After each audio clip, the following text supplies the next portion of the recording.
Hello. আজকে প্রায় 12 রকমের ফুল তুলে সাজিয়ে ভর্তি করে বাড়ির পুজো করলাম। প্রথমে তুলে নিচ্ছি পিঙ্ক কালারের দুটো হাইব্রিড জবা, যেটা আমি অনেককেই রামকৃষ্ণ জবা বলতে শুনেছি। তারপর তুলে নিচ্ছি হলুদ কলকে।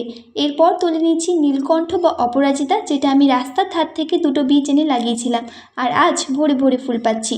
নেক্সট তুলে নিচ্ছি আরও দুটো ভ্যারাইটির জবা, যেটার স্পেসিফিক নাম আমি জানি না। আচ্ছা, এরপর তুলে নিয়েছি বিদেশি জবা, যেটা আমি একটা রিসেপশানে পেয়েছিলাম। এরপর অ্যাড করলাম তোমার আমার সবার প্রিয় মিস দোপাটিকে। এটা আমার কাছে 3টে কালার আছে।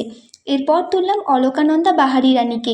এটার কালারটা এত বেশি মিষ্টি আর এত গাছ ভর্তি ফুল দেয় যে দেখলেই মনটা ভালো হয়ে যায়। নেক্সট তুললাম মেক্সিকান পিটুনিয়া। এটা আপাতত বেগুনি আর গোলাপি কালারটাই জোগাড় করেছি।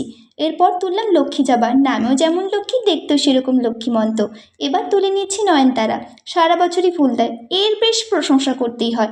বাগানে অন্য কোনো ফুল না ফুটলে এরা কিন্তু একাই 100 বাগান, মন আর ঠাকুরঘরের সৌন্দর্য ধরে রাখার জন্য। এবার চলে এসেছি সন্ধ্যা মালতীর কাছে, যেটা one of my best favourite flower. এটা রিসেন্টলি আমি আমার বাগানে অ্যাড করেছি। এরপর তুলে নিলাম আবারও একটা হলুদ রঙের অলকানন্দা। এখন মিষ্টি ফুলের সুগন্ধ নিতে নিতে তুলে নিলাম জেসমিন। দেখতে কি সুন্দর, তাই না?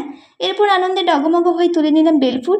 এবার হাতে আবারও একটা দুর্দান্ত কালারের অলকানন্দা তুলে নিলাম, যেটা রং দেখে সত্যিই মন জুড়িয়ে যায়। তারপর আবারও একটা মিষ্টি রঙের অলকানন্দা তুলে নিলাম। সর্বশেষে নারায়ণ ঠাকুরের জন্য তুলসী পাতা, শিব ঠাকুরের জন্য বেলপাতা তুলে নিলাম।